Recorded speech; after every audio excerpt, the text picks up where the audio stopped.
Assalamualaikum warahmatullahi wabarakatuh. Nami abdi Muhammad Putra Febrianto ti kelas MIPA genep. Abdi teh ayeuna teh rek nyaritakeun hiji dongeng nu judulna Entok Emas.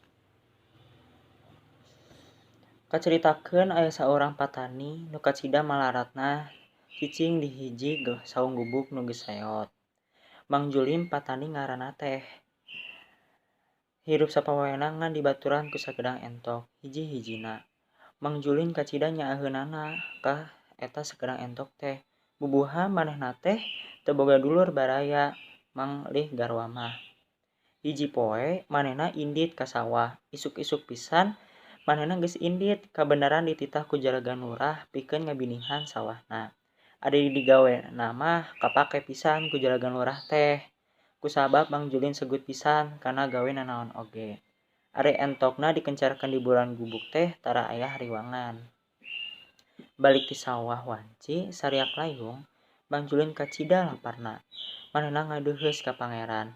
Duh Gusti, mun paparin abdi beunghar, beureun dahar nanaon oge bisa. Mang Julin teh dahar nganjeng uyah. Sanggeus wareg mah manehna tuluy ngampihan entok di juru imah.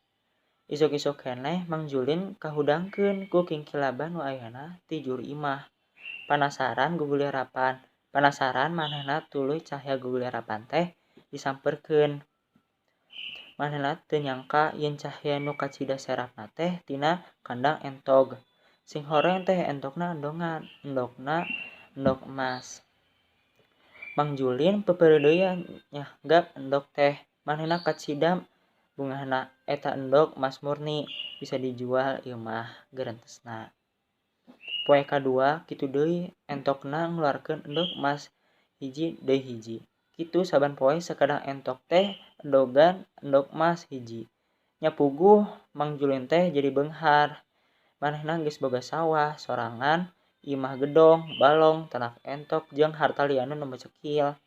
Entok teh nyaan mawa rejeki ka Mang Julin. Hiji poe Mang Julin ngarasa cape mun kudu unggal poe ngadatangan kandang entok pikeun mawa endok emas pira hiji teh.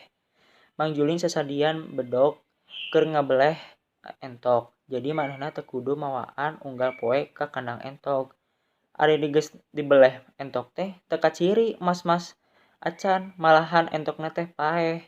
Mang Julin teu bisa ngabebenah hartana. Manehna jadi miskin deui sabab unggal poe hartana beak dipake ka bubutuhan sapopoena. Sekian ti abdi, mohon hampura bilih aya kalepatan. Wassalamualaikum warahmatullahi wabarakatuh.